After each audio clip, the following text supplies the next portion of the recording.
अधिकारी ममता बनर्जी के खिलाफ दोनों सीटों पर चुनाव लड़ेंगे। तो बंगाल में ममता बनर्जी को घेरने के लिए भारतीय जनता पार्टी की ये जबरदस्त प्लानिंग दिखाई दे रही है। यहां पर नंदीग्राम और भवानीपुर में शुभेंदु अधिकारी उनके सामने होंगे और पिछली बार उन्होंने एक सीट पे हरा दिया था। ममता बनर्जी अपना चुनाव हार गई थी। नंदीग्राम से ममता बनर्जी अपना चुनाव खुद हार गई थी शुभेंदु अधिकारी से, उसके बाद भवानीपुर से जीती। लेकिन इस बार दोनों से चुनाव लड़ेंगे शुभेंदु अधिकारी, यानी शुभेंदु अधिकारी फ्रंट से लीड कर रहे हैं। भारतीय जनता पार्टी ने चुनावों के अंदर यह बड़ा पत्ता खेला है, इसको अगर हम पॉलिटिकल पत्ता माने तो बड़ा पत्ता खेला है। ओके, अब मनोजीत मंडल, क्या आपको लगता है पिछली बार हरा दिया था ममता बनर्जी को नंदीग्राम से शुभेंदु अधिकारी ने, क्या आपको लगता है इस बार दोनों सीटों पे सामने है, बड़ी टफ होगा मामला? हारी थी ममता बनर्जी चुनाव, वहां लोड पहले ममता दी जीत गई थी, लोड शेडिंग करा के वहां पे लोड शेडिंग और सेटिंग। अरे भाई सुनिए, केस चल रहा है, मामला चल रहा है हाईकोर्ट में, सबको पता है। पहले लोड शेडिंग हुआ, उसके बाद सेटिंग हुआ, और वही सेटिंग अभी भी हो रही है। ये इसीलिए ना ब्यूरोक्रेट को आप हटा रहे हो, लेकिन लोगों के साथ आप सेटिंग कर नहीं पाओगे। लोगों के साथ आपका सेटिंग नहीं है, ये सेटिंग। लेकिन बदलाव तो असम में भी हुआ है, असम में भी कई आईपीएस हटाए हैं, तमिलनाडु में भी कई आईपीएस हटाए हैं, कई एसएसपी असम में हटा दिए गए हैं, 5-5 एसएसपी हटा दिए गए हैं। अमीश जी, मैं फिर से कह रहा हूं, not in this scale. Chief secretary होके ओके उसी तरफ लोड शेडिंग से ममता जी को हराया गया। ओके, सुधांशु त्रिवेदी भद्रलोक माना जाता है बंगाल, भद्रलोक माना जाता है बंगाल। हम लेंगे और बीजेपी दादा देखिए, अब मैंने आपको अच्छा मौका दिया। You made your point. Allow doctor Sudhanshu Trivedi, bhadralok है बंगाल तो पीछे नहीं, सामने लड़ो। हाँ, सामने। ओके, मैं सुधांशु जी से पूछता हूँ, सामने ही पूछता हूँ। Hold on. ओके, सामने लड़िए, पीठ पीछे मत लड़िए, ये कहना है। बिल्कुल, पीछे से नहीं, ये पीछे से घुसपैठियों के दम पे चुनाव नहीं लड़ना है। सामने आइए, देश के मुद्दों के ऊपर बात करिए। ये मत कहिए कि मैं देखते हूं कौन हमको बाहर भेज देता है। ये बैक एंड से चुनाव की बजाय सीधे चुनाव लेके आना चाहिए। मगर जो मनोजीत मंडल जी ने कहा कि नॉट ऑन दिस स्केल, तो मैं उनको याद दिलाना चाहता हूं, ममता बनर्जी जी एक ऐसी मुख्यमंत्री हैं जिनके पुलिस कमिश्नर से सिर्फ सीबीआई पूछताछ करने के लिए आई थी तो वो धरने पे आके बैठ गई थी। No chief minister has acted on this scale. उनके अधिकारियों से जब पूछताछ के लिए आई, उन्होंने वो सीधे जाके धरने पे बैठ गई। अभी देखिए, केवल एक एजेंसी जिसके बारे में यह था कि वो उनके चुनाव में केवल मदद कर रही है, वहां के ऊपर उन्होंने अपनी पुलिस भेजी। पुलिस पे भरोसा नहीं रहा ममता जी को, फिर वो स्वयं आ गई। और मुख्यमंत्री स्तर का व्यक्ति हाथ से जाके फाइल लेके नहीं चलता, उसके साथ सहयोगी रहते हैं फाइल उठाने के लिए। उन्होंने, इसका मतलब अपने स्टाफ तक पे भरोसा नहीं था। पुलिस तो छोड़िए, वो फाइल उन्होंने उठाई और किसी दूसरे को दी भी नहीं, हाथ में ही वो हरे रंग की फाइल लेके खड़ी रही। No chief minister has acted on this scale. तो यदि आप स्केल की बात करना चाहते हैं मनोज जी, तो स्केल की तुलना स्केल के साथ ही हो। जवाब सुन लीजिए। ठीक है, जवाब मनोज जी, दादा जवाब। तो राजीव कुमार के बारे में आप बोल रहे थे 2019 में, 2019 क्या हुआ केस में, दिखा दीजिए। आप कैसे लोगों को बदनाम करते हो, एक ब्राइटेस्ट पुलिस ऑफिसर को बदनाम किए हो, आज तक भी कुछ नतीजा नहीं निकला। इसीलिए हम गए थे। और यहां पर भी जो 2-3 महीने पहले हुआ कलकत्ता में, क्या हुआ भाई साहब, दिखा दीजिए। सुप्रीम कोर्ट में केस चल रही है, कैसे लोगों को बदनाम करते हो। नहीं, एक सेकंड, मनोजीत मंडल, नहीं, कोर्ट रिलीफ दे, अलग बात है, लेकिन मुख्यमंत्री जाएगा, हरी फाइल उठा के ले आएगा, उसके साथ पुलिस कमिश्नर जाएगा, वो भी बर्दाश्त नहीं होगा। नहीं, एक सेकंड, ऐसा हमने नहीं देखा। एक सेकंड, दूसरा मनोजीत, दादा हमने ये भी नहीं देखा बंगाल में आप जब 2021 में, दादा सवाल सुनना पड़ेगा, इसलिए आप जीतते हो इलेक्शन। दादा मनोजीत मंडल, देखिए, आप 2021 में विधानसभा चुनाव होता है, नतीजे आते हैं, टीएमसी चुनाव जीत जाती है, बहुत बहुत शुभकामनाएं आपको, चुनाव आप जीत गए। लेकिन उसके बाद जो वायलेंस होती है, स्पेशली अगेंस्ट आपके जो ऑपोजिशन लीडर्स हैं, उनके खिलाफ जो वायलेंस होती है, और सिर्फ बीजेपी नहीं, कांग्रेस के नेताओं के साथ भी वायलेंस होती है। कांग्रेस के नेताओं के साथ भी वॉयलेंस होती है। कांग्रेस की क्या मजबूरी है जो अपने कार्यकर्ताओं के लिए वो नहीं बोल सकते, मैं नहीं जानता, लेकिन कांग्रेस के कार्यकर्ताओं के साथ वॉयलेंस होती है, लेफ्ट के कार्यकर्ताओं के साथ वॉयलेंस होती है। अधीर बाबू ने कई बार बोला, अधीर रंजन चौधरी ने बोला, फॉर्मर एलओपी ने, मतलब और हिंदुओं को वहां पे हिंदुओं को मारा जाता है और कुछ नहीं कहता, प्रशासन पुलिस सब साथ हो जाता है। इन्होंने पालतू कुत्ते तक मारे हैं वेस्ट बंगाल चुनाव के नतीजे के बाद। इंपॉर्टेंट पॉइंट, फोड़ करने वाला, इन्होंने पालतू कुत्ते तक मारे हैं, एक कार्यकर्ता को मारा, उसके कुत्ते को मारा। वेस्ट बंगाल में न्यायपूर्ण और साफ सुथरा चुनाव कराना चुनाव आयोग के लिए चुनौती है। और जिस कमिश्नर और डीजीपी की ये हवाला दे रहे हैं, ममता जी फाइल लेके भाग रही थी तो कौन था साथ में? फाइल चोर मुख्यमंत्री बताएगा हमें कि न्याय क्या होता है और साफ सुथरा चुनाव क्या होता है। वो चुनाव आयोग समझे दिक्कत क्या है। अरे भाई साहब सुनिए, दादागिरी मत करिए, दादा नाम है आपका, दादागिरी मत करिए। अरे नहीं सुन लीजिए ना, इतना घबराए में आराम से बात करिए ना, इतना घबराए क्यों है भाई लोगों के साथ? अरे आपके इस बार गढ़ टूटेंगे, पूरा का पूरा मड़ टूटेगा, क्योंकि वेस्ट बंगाल की जनता को एक शांतिपूर्ण राज्य चाहिए। ममता दीदी का दादागिरी नहीं चाहिए। कहीं से फाइल लेके भाग गए, कभी पुलिस कमिश्नर सीबीआई को अरेस्ट कर ले, अद्भुत राज्य चला रहे, हिंसा हिंसा हिंसा। बंगाल इसी देश में, और जिनके बदौलत चला रहे हैं वो घुस और पैठ, जहां पैठ बना है वो सब नकार दिए जाएंगे। इस बार एक महत्वपूर्ण बिंदु देखिए, देश में यदि नरेंद्र मोदी जी के किसी कॉल से हॉर्मुज स्ट्रेट से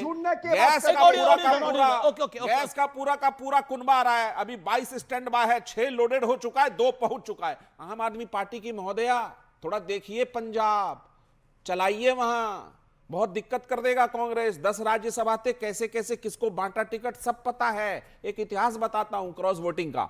98 में निर्दलीय सुरेश कलमाडी और विजय डाडा चुनाव जीत गए, शरद पवार को पार्टी से निकालना पड़ा। 99 में विधानसभा का चुनाव का टिकट तक नहीं दिया था शरद जी को। ये कांग्रेस उस समय, बीजेपी तो नहीं थी, हम लोग भी नहीं थे, किसको क्रॉस वोटिंग करके किसको जितवाया था भाई? कांग्रेस वालों ने। अरे आपके यहां सब क्रॉस करने के लिए तैयार है, हम लोगों ने बैरिकेडिंग लगा के रखी, जिस दिन वो छलांग लगा देंगे तो हम करेंगे क्या? ओके, आम आदमी पार्टी पर आपने एक टिप्पणी करी। आम आदमी पार्टी की महोदया बहुत ईमानदार हैं, तो वो थोड़ा सा इस बात पर ध्यान रखेंगे कि अपना होमवर्क अपनी पार्टी तक रखेंगी। शीश महल, सारे महल बन गए। अरे महोदय आप समझिए, प्रियंका जी आप मेरी पार्टी के आए तो मेरा आपसे एक सवाल, बिहार में आपकी पार्टी का मुख्यमंत्री बनेगा, आप किस पार्टी में रहेंगे? आपको इस टीवी डिबेट में जानना है? अब गठबंधन तय कर लेगा, मुख्यमंत्री सबसे बेहतर होगा, नीतीश जी के आशीर्वाद से होगा, नीतीश जी के सहमति से होगा, नीतीश जी के दूरदृष्टि से होगा और नीतीश जी के विचारों पर चलने वाला होगा। इतना तो मैं कह दूं आपको यहाँ पर। आप किस पार्टी में रहेंगे अब? एनडीए, बीजेपी, हम एनडीए, आप तो एनडीए ब्लॉक में है भी नहीं, आप बेकार कांग्रेस की वकालत करती हैं, कभी करती है कभी नहीं करती। आपका कांग्रेस प्रेम समझ नहीं आता। आप मेरी पार्टी पर टिप्पणी करेंगे, मैंने ये पूछ लिया कि मुख्यमंत्री किसका होगा। आप हमारे नीतीश जी की सहमति से होगा, आपको क्यों दर्द हो रहा है? इतनी हिम्मत भी नहीं रही।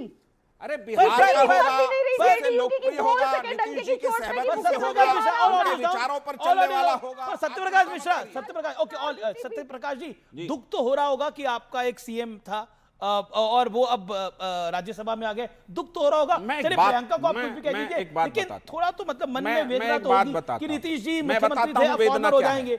मैं बताता हूं, नहीं फॉर्मर नहीं, आई अंडरस्टैंड, पानी पीजिए। मैं बताता हूं वेदना क्या है। बिहार के विकास की यात्रा में नीतीश कुमार जी के कार्यों की जो अमिट छाप है पिछले 20 सालों से, उनके बगैर बिहार की कल्पना करना, उनके बगैर बिहार की कल्पना करना वेदनापूर्ण है। लेकिन उन्होंने कहा है कि मार्गदर्शन उनका रहेगा, सानिध्य उनका रहेगा, सब कुछ उनका रहेगा। और पार्टी के राष्ट्रीय अध्यक्ष क्या अब नीतीश जी भी अच्छा, मैं पूछ रहा हूं, नीतीश जी भी अब मार्गदर्शन मंडल में जा रहे हैं? नहीं, आप उस तरह आपने बोला ना, हमारी पार्टी के वो राष्ट्रीय, आपने बोला मार्गदर्शन रहेगा नीतीश जी का, मैंने बोला मार्गदर्शन मंडल में जा रहे हैं। एक बीजेपी में मार्गदर्शन मंडल है। सुधांशु जी,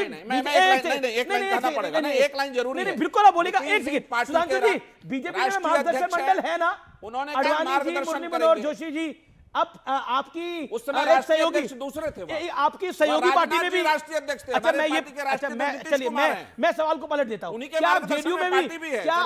ओके, मैं सारी ऑपोजिशन की तरफ से ये सवाल पूछ रहा हूं, मनोज जी दादा की तरफ से, सुनील यादव की तरफ से, प्रियंका कक्कड़ की तरफ से, और मतलब देश की तरफ से भी, क्या जेडीयू में भी मार्गदर्शन मंडल होगा क्या? जेडीयू के राष्ट्रीय अध्यक्ष है नीतीश कुमार, सर्वमान्य नेता हैं, उन्होंने कहा है अपने ट्वीट में मार्गदर्शन करेंगे, उनकी पार्टी है, उन्होंने चलाया है, बनाया है, वही सब कुछ है। सुनील यादव, एक सेकंड, जी, मुझे जी, पता अभी है की स्थिति सतीश जी आप संग्राम कुछ का बोलना अलग चाहते हैं, है। लेकिन सुनील यादव भी कुछ बोलना चाहते हैं। Allow him for 50 second. Sunil Yadav, new मार्गदर्शन मंडल इज देखिए, कमिंग अनीश अप। भाई, नहीं, मैं तो ये शब्द ठीक नहीं है। नहीं, क्यों? अरे बीजेपी में है, आप आपसे ये तकलीफ हो रही है। बीजेपी के राष्ट्रीय अध्यक्ष कौन थे जब ये हुआ? राजनाथ सिंह जी राष्ट्रीय अध्यक्ष थे, मोदी जी प्रधानमंत्री बने, उन्होंने तय किया कि हमारे ये वरिष्ठ नेता मार्गदर्शन में होंगे। यहाँ नीतीश जी राष्ट्रीय अध्यक्ष है, सर्वमान्य नेता है अरे, जेडीयू के, आप- उन्होंने you स्वयं getting कहा, touchy? उन्होंने स्वयं कहा कि मैं मार्गदर्शन करूंगा। आप इतने इसको आप नहीं, इमोशनल हो गए। आप नहीं, इसमें। इमोशनल तो है नीतीश जी को लेके, आप इसको अच्छा, अलग ढंग से परिभाषित ना, कर मैं- रहे हैं। मेरा कहना मेरा नीतीश कोई जी ने ऑब्जेक्टिव स्वयं नहीं कहा है। ये मैं बात। आई विश वेल फॉर उन्होंने नीतीश कुमार। स्वयं ये बात ओके कही ओके है। ओके ओके ट्वीट में सुनील कहा यादव, है। सुनील यादव भाई, मेरा आपसे निवेदन है, मार्गदर्शन मंडल में मत बोलिएगा, जी। उनको बुरा लग रहा है। नहीं, मंडल दूसरा चीज, नीतीश जी के नेता है हमारे सर्वमान्य। नहीं उनके ठीक बात मार्गदर्शन है, में बोलना चल भी रहे नहीं हैं। चाहिए। मुझे लगता है कि मार्गदर्शक मंडल में बीजेपी के लोग जाते हैं, सहयोगी तो कहां जाएंगे पता नहीं लगेगा। लेकिन मैं सुधांशु जी से एक सवाल जरूर करूंगा। वो कह रहे थे कि हमारे विधायक बिकते नहीं हैं। सुधांशु जी क्योंकि पुराने पार्टी के कार्यकर्ता हैं, वो उस पार्टी के भी कार्यकर्ता थे जिस पार्टी के नेता अटल और अडवाणी जी थे। अटल जी पूरा देश जानता है, एक वोट के लिए सरकार को लात मार दी थी, लेकिन वोट नहीं खरीदी, वोट चोरी नहीं की थी, करोड़ों रुपए में खरीदा नहीं था।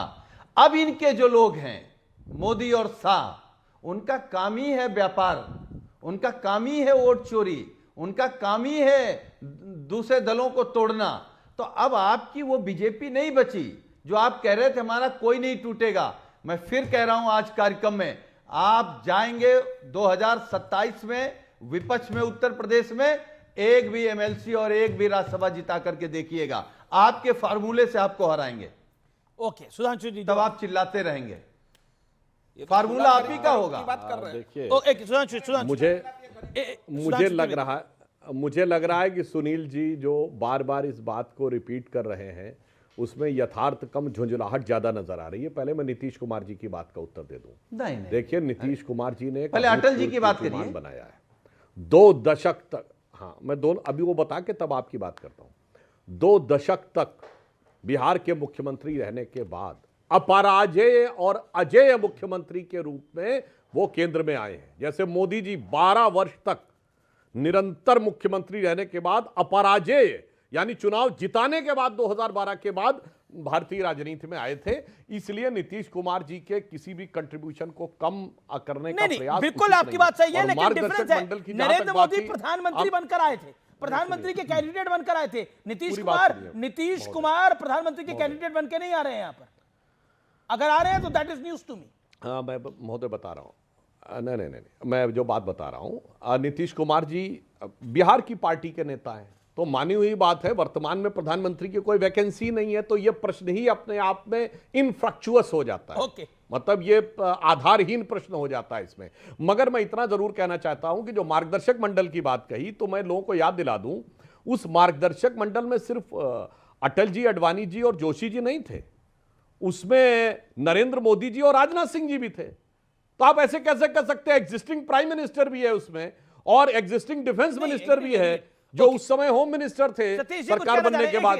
तो इसलिए उस विषय को भी हल्का करने का प्रयास करना मजबूरी है। उचित नहीं। सतीश के सिंह, सतीश के मैं सिंह। ये कह रहा हूँ सुधांशु जी, आपके राज्यसभा में ही राज्याभिषेक के बाद आ रहे हैं नीतीश जी, तो आप ही मार्गदर्शक उनका बन जाइए, नंबर 1।